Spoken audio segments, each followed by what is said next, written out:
Hello, everybody, and welcome to week 3. There are a couple of points I wanted to make about week 3, and I'll be sending this out and posting it as an announcement, too. First of all, I grade in large hunks, and in order to have enough time to really dig deep and read and spend a large block of hours, I'll be doing the bulk of my grading on Wednesday, spill into Thursday, but everything should be wound up. Particular attention to your milestones, okay? Some people do fine on milestones. You've had experience. If I tell you to modify something or correct it or do something differently, please follow my feedback. The second point is a substantial point about one of the worksheets you're going to be working on. And it is an error that is made by many people. Don't make this error. I'm getting ready to tell you all about it. There's some concepts that we're looking at. We're looking at statuses this week. This is important both in terms of a general sociological concept and a concept that you're going to be looking at when you do your subsequent milestones after milestone 1, after 2, 3. Statuses are important. Stop this video and write down what I'm saying. That's okay. Statuses are social positions that we hold relative to other groups of people. They're not feelings. They're not necessarily individual characteristics that are unique to you. They are individual. My status, I'm a man, I'm in my 60s. I have a religion that I adopted later in life.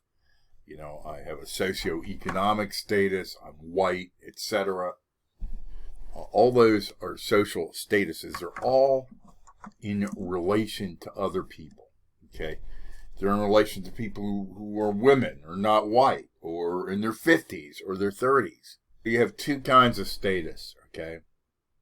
An achieved status, something that you work toward and you achieve it, and an ascribed status, okay?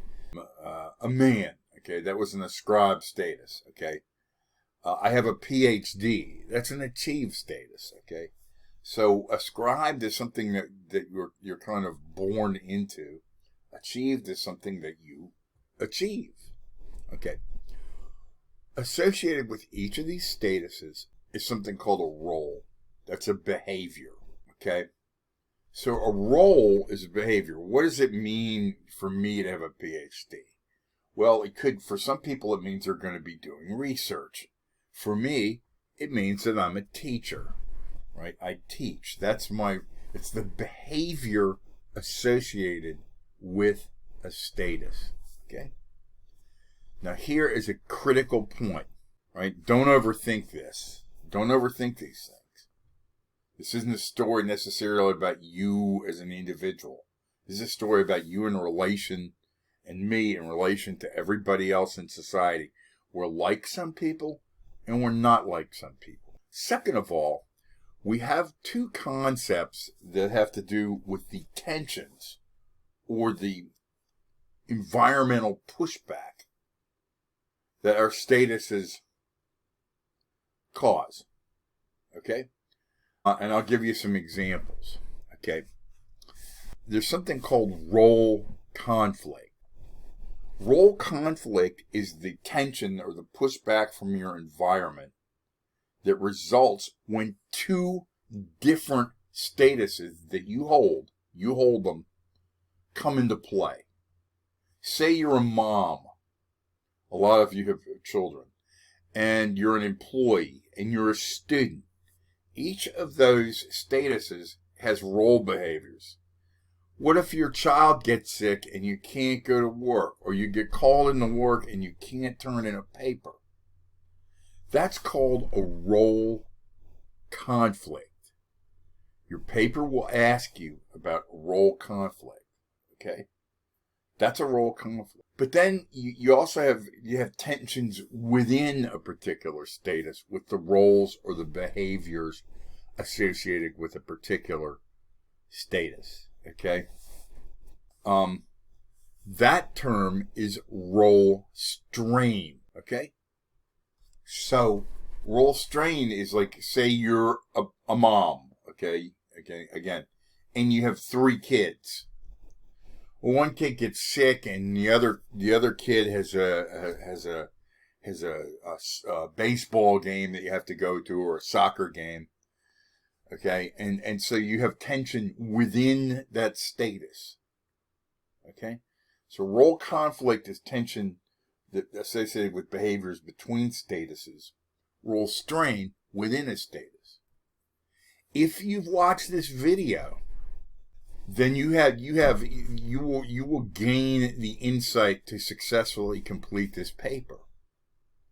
If you do not watch this video, and you go ahead and you kind of barrel into the work, and you read and you think, oh, conflict just means it's messed up. I mean, it's I work really hard. That creates conflict. No, that's not what it means. That means that you haven't read the textbook or watched this video. And you'll get a 0. Don't want that, do you? Right? So, know the difference between role conflict and role strain.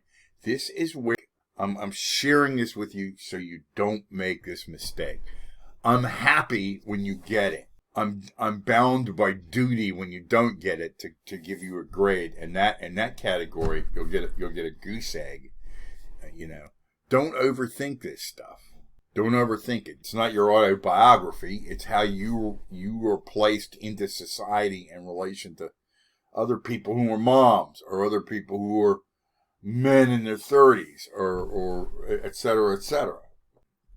So that's something I want you to really take into consideration when you're doing this exercise. You don't have to have a conflict. Just one example of role conflict from your statuses is what I'm looking for. Don't also give me abstract versions. When I talk about inequality, don't just yank some inequality out of the air.